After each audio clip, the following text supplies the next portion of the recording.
오늘 저희가 읽은 이 말씀, 우리 11장 1절부터 시작되었던 그 이야기, 우리가 보았던 것처럼 예수님께서 죽었던 나사로를 3일 만에 다시 살리신 그 이야기, 그 다음에 이제 이어지는 그런 말씀이죠.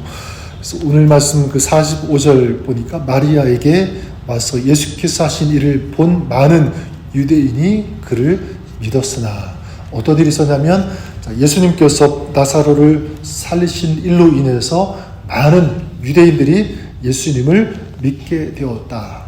또한 반대로 어떤 일이 있냐면 유대인들은 이제 노골적으로 또 계획적으로 예수님을 죽이려 하는 이 분위기가 또 한층 팽배해지게 됩니다. 그래서 53절에 이렇게 말씀하고 있죠. 이날부터는 그들이 예수를 죽이려고 모이하니라.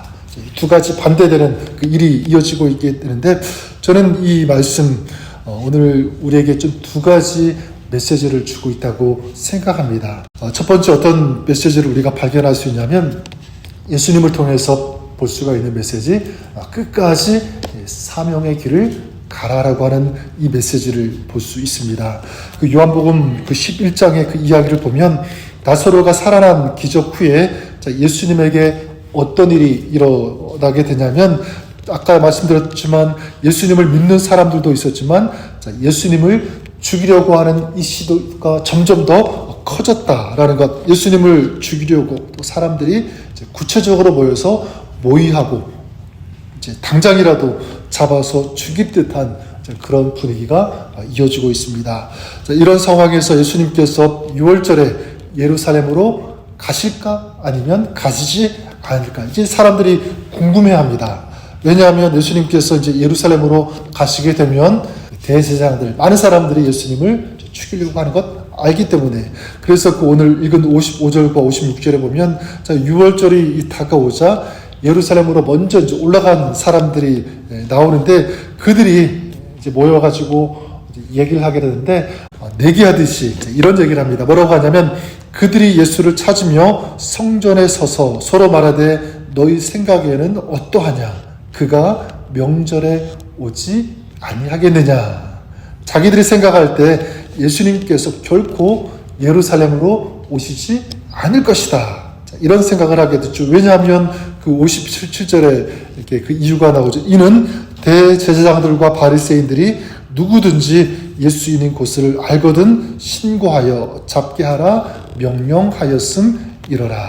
대제사장들과 바리새인들이 예수 있는 곳을 보고 알거든 신고하라 명령을 했기 때문에, 이제 예수님께서 예루살렘으로 오게 되면 예수님을 발견하게 되겠죠. 그러면 신고하고 예수님은 당연히 죽게 될 것이다.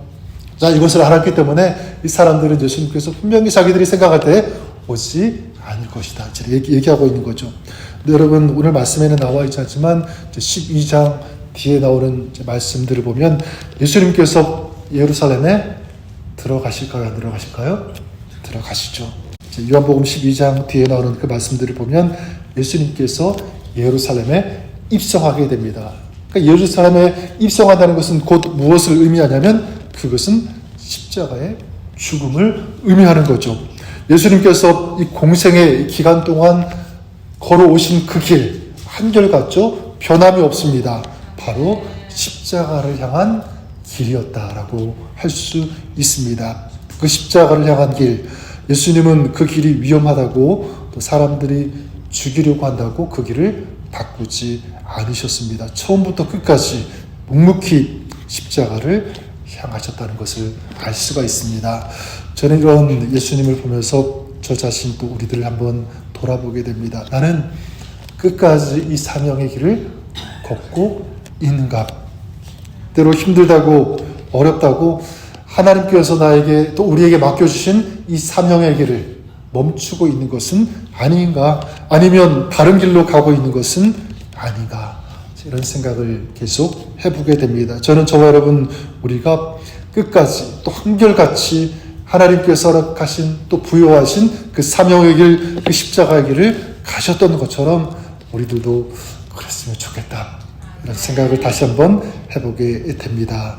예수님을 믿는다는 것은, 그래요, 그 길은 예수님을 닮아가는 그 길, 그게 바로 우리 신앙 크리스찬의 길이겠죠. 마찬가지 또한 주님을 믿는다는 것은 어떤 의미가 있냐면 예수님께서 가신 그 길을 나도 동행하고 그 주님을 따라가는 이 사람이 진정한 크리스찬 믿는 사람의 모습이라고 믿습니다.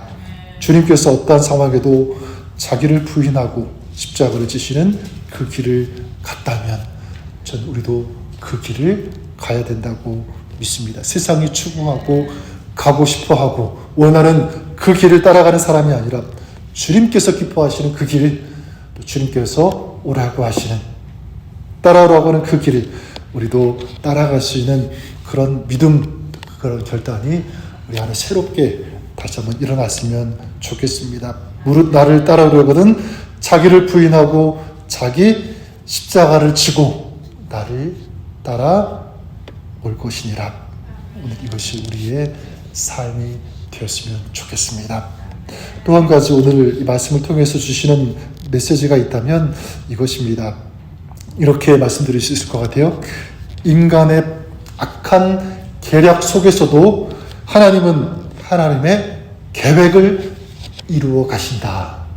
그런 하나님을 믿어야 되는 것입니다. 그래서 예수님께서 이 죽은 자를 살리신 이 표적은 당시 유대인들에게 굉장히 큰 화제거리가 되었습니다. 그래서 이를 잠재우기 위해서 유대 당국자들은 예수님을 죽일 이 계략을 꾸미게 되죠. 예수님 때문에 자칫 로마 사람들이 유대인들과 이 성전을 파괴할 것이다, 유린할 것이다. 자, 이런 의견을 보고 예수님을 죽이자. 자, 이런 모의를 하게 되죠. 그래서 49절, 50절에 보면 이 가야바라고 하는 대제사장이 이렇게 얘기합니다. 너희가 아무것도 알지 못하는도다. 한 사람이 백성을 위하여 죽어서 온 민족이 망하지 않게 되는 것이 너희에게 유익한 줄을 생각하지 아니하는도다. 이게 한마디로 뭐라고 할 수 있냐면 이 계략이죠. 한마디로 희생양 계략, 이렇게 정의할 수 있을 것 같습니다. 예수님을 죽여서 유대인들 온 민족이 망하지 않게 하자. 그러니까 우리 민족이 망하지 않게 하는 길, 죽지 않는 길은 저 사람 예수를 죽이는 것밖에 없다. 그런 계략입니다. 그들의 계략대로 예수님은 예루살렘에서 잡히시게 되죠. 그리고 십자가에서 희생양이 되셨다는 것입니다. 그런데 우리가 알아야 될 것은 뭐냐면 예수님께서 십자가에서 죽으시는 것, 그래서 온 민족과 온 인류를 죽으심으로 구원을 주시리라는 것, 이거는 이 유대인 이 당국자들의 계략이 아니라 누구의 계획, 누구의 뜻이죠? 그것은 하나님의 뜻, 하나님의 계획이었습니다. 우리가 무엇을 할 수 있냐면 하나님은 인간의 이런 악한 계략조차도 하나님은 하나님의 뜻을 이루는 통로로 삼으신다. 또 그 통로로 사용하실 수 있다는 것을 우리가 보게 됩니다. 그 달라드 윌라드라고 하는 그 분이 쓰신 그 유명한 기독교 고전이 있는데 이런 책입니다. 하나님의 모략이라고 하는 그런 책, The Divine Conspiracy라고 하는 그런 책인데 이 선으로 악을 이기시는 그런 하나님, 선으로 악을 이기시면서 하나님의 나라를 이루게 하시는 그런 하나님에 대한 것을 쓴 책인데, 그래서 이 책은 뭐라고 또 우리에게 도전하냐면 그런 하나님의 모략에 너희가 크리스찬들이 동참했으면 좋겠다. 동참자가 되기를 원한다. 이제 강조를 하게 됩니다. 이 하나님의 모략, 이 성경의 그 이야기들, 사건들을 보면 굉장히 많이 이런 하나님의 모략에 대한 이야기가 나오죠. 대표적으로 요셉이 종으로 팔려가게 되죠. 여러분, 그게 결국은 하나님의 어떤 뜻, 하나님의 계획, 또 하나님의 모략입니까? 애굽의 총리가 되게 하시려는 하나님의 계획 가운데 종으로 팔려가게 했다는 거죠. 그리고 이스라엘이 출애굽해서 가나안으로 갈 때 뭐를 만났냐면 홍해를 만났잖아요.